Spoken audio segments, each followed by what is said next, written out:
Syria, a land steeped in ancient history, has always been more than the sum of its parts. It's a tapestry of cultures, religions, and influences, standing at the crossroads of the Middle East, Asia, and Africa. Over the centuries, many empires have sought to control this pivotal land, from the Assyrians and Babylonians to the Romans and Ottomans. Yet, modern Syria's power dynamics are arguably more complex than at any other time in its history. To understand who truly governs Syria today, we must first delve into its recent past. The post-colonial era saw the rise of the Ba'ath Party, which took control of Syria in 1963, championing Arab nationalism and socialism. Hafez al-Assad, a key figure from the Ba'ath Party, rose to power in 1970. His regime was marked by its authoritarian nature, but he ensured stability by maintaining a delicate balance among the country's diverse ethnic and religious groups. When Hafez passed away in 2000, his son, Bashar al-Assad, assumed power. Initially seen as a potential reformer, any hopes of significant change quickly faded. By maintaining the status quo, Bashar continued the Assad family's stranglehold on the nation. However, 2011 proved to be a watershed moment. The Arab Spring, a wave of popular uprisings across the Middle East, reached Syria.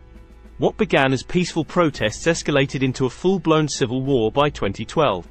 This conflict was not just a domestic affair. It became a proxy battleground for global and regional powers. Russia, Iran, the US, Turkey, and various Gulf states, each with their vested interests, got involved. Syria's complex web of alliances is crucial in understanding its power dynamics. Russia, for instance, has long considered Syria a key ally in the Middle East. Their support for the Assad regime has been unwavering, primarily due to the strategic Tartus naval base on the Mediterranean coast. Iran's ties with Syria go deeper than geopolitics. Their alliance is rooted in shared religious and strategic interests. As the Shia-majority nation in a predominantly Sunni region, Iran sees the Alawite-led Syria as a natural ally against Sunni-majority rivals, especially Saudi Arabia. On the other side, we have nations like the US and some European powers. Their interests in Syria have been multifold, curbing the Islamic State, managing the refugee crisis, and challenging both Russia's and Iran's growing influence in the Middle East. Then there's Turkey, whose involvement is driven by a mix of regional ambitions and domestic concerns, particularly regarding the Kurdish forces in northern Syria. Yet, amid this international tug-of-war, local players can't be ignored.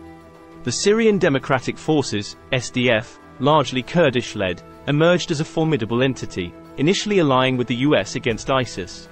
However, territorial gains by the SDF alarmed Turkey, leading to military incursions to push back the Kurds from its borders. With all these actors at play, the question remains: who truly holds the reins in Syria? On the surface, Bashar al-Assad seems firmly in control, especially with the backing of heavyweights like Russia and Iran. But it's more nuanced than that. The Assad regime undoubtedly governs significant portions of the country, including the capital, Damascus. His power, however, is no longer absolute. It's contingent on the support of his allies. Russia's influence in Syria, both militarily and politically, is palpable. Moscow's intervention in 2015, at a time when Assad's hold was waning, proved to be a game-changer. Today, many regions liberated from rebels see Russian military police patrolling the streets. Iran's grip is equally significant but operates differently. Instead of direct governance, Tehran exerts influence through a network of Shia militias. These groups not only support Assad but ensure Iranian interests are protected. The areas not controlled by Assad present another puzzle. Northern Syria, particularly Idlib, is under Turkish influence, while parts of the northeast are controlled by the SDF. Economically, the once self-sufficient nation now leans heavily on its allies. Sanctions, war, and internal strife have crippled Syria's economy. The country's reliance on Russian and Iranian economic support is evident. Culturally, the war has reshaped Syrian society. The diaspora, resulting from millions fleeing the conflict, has led to a significant brain drain, impacting Syria's future rebuilding efforts. In essence, while the face of power might be Assad, the sinews and structures that move Syria are a mix of foreign and domestic entities, each with its agenda. Some argue that this diluted power might be Syria's path to a decentralized future. With various regions autonomously governed, might this be the solution to Syria's diverse and often conflicting communities? As the war shows tentative signs of waning and discussions of reconstruction commence, the real contest will be in the post-war negotiations. How will influence be divided? Who will fund the rebuild? And crucially, what role will the Syrian people play in shaping their future? In the vast historical tapestry of Syria, this chapter remains unfinished.